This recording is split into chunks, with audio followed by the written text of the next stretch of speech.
रहमान।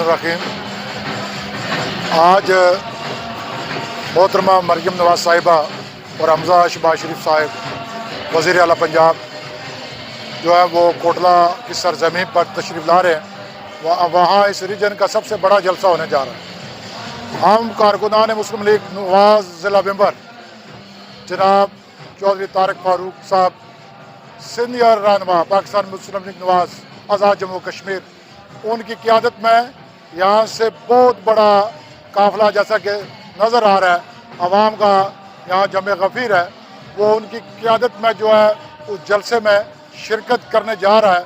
और ये बात आया होती जा रही है, वो शख्स जो इक़्तिदार में था जिसका नाम इमरान खान है, तो वो इक़्तिदार में रहते हुए वो कंटेनर वाली बातें करता रहा, ताने देता रहा, फाशिस्ट और फस्ताई सोच को उभारता रहा।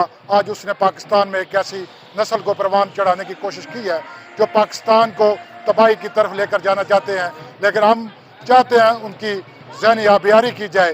तो मेरे दोस्तों और भाइयों, जैसा कि आपने देखा कि दौरे हाज़िर का ये मुनाफिक शख्स, उसकी मुनाफिकत जो है वो बेनकाब हो चुकी है।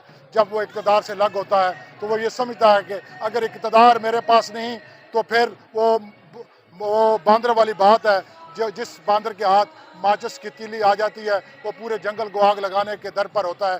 ये समझता है कि अगर इक़्तिदार मेरे पास नहीं है तो पाकिस्तान को चाहे जो मर्जी हो जाए, तबाह बर्बाद हो जाए, वो हर काम करने के लिए तैयार है। कल वही दुश्मन कुफ्तों का इसासा बना हुआ था, वो फॉरेन फंडिंग केस इसलिए वो ओपन नहीं होने दे रहा कि उसके अंदर इसके पास जो फंडिंग आई है वो तमाम वो उन दुश्मन ममालिक की है, जिसकी वजह से ये घबराया हुआ है। और इसकी तमाम सियासत जो थी, तो जिस तरह इसने लोगों से वादे किए, जिस तरह करोड़ों नौकरियां देने की, घर देने की, वो सब एक एक वादे से मनहरफ हो चुका है। माशियत इसने तबाह कर दी थी, हर मुल्क के हर महाज पे इसने पसपा इख्तियार की। जो ग़ुलामी की बात करता है तो पाकिस्तान को ग़ुलामी के अंधेरों में लेकर कर जाने वाला कौन है? IMF के सामने गिरवी पाकिस्तान को रखने वाला कौन है? कश्मीर को ट्रंप के आगे सरेंडर करने वाला कौन है? जो अभी लंदन को जब गिरफ्तार होता है वो भारतीय पायलट, तो उसको मोदी की एक धमकी ये बर्दाश्त न कर सका। ये दर्श दे रहा हमें जो ग़ुलामी का, जो खुद ग़ुलामी की सोच का पैरोकार है। और ये जो साजिश की बात करता है, तो मैं एक बात करके इजाज़त दूँगा, ये खुद एक साजिश के तहत, इससे पूछना चाहूँगा कि वो मैं उसके जानने वालों से पूछना चाहूँगा, उसके मानने वालों से पूछना चाहूँगा कि वो किस साजिश के तहत आया। सीप पैक को क्यों रोल बैक किया गया? सीप पैक को रोल बैक करने के लिए किन ममालिक का हाथ था? तो उस वक्त किस साजिश के तहत इसको पाकिस्तान आया?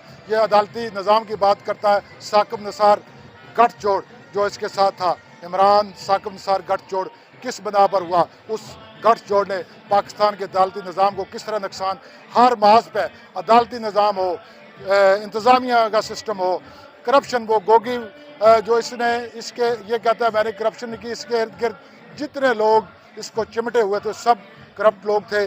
और इम्पोर्टेड लोगों की बात करता है तो इसके पास जितने लोग इसके साथ 134 लोग थे जो इम्पोर्टेड थे, जिनमें एक एक नाम जो है वो सारी दुनिया आया हो चुकी है।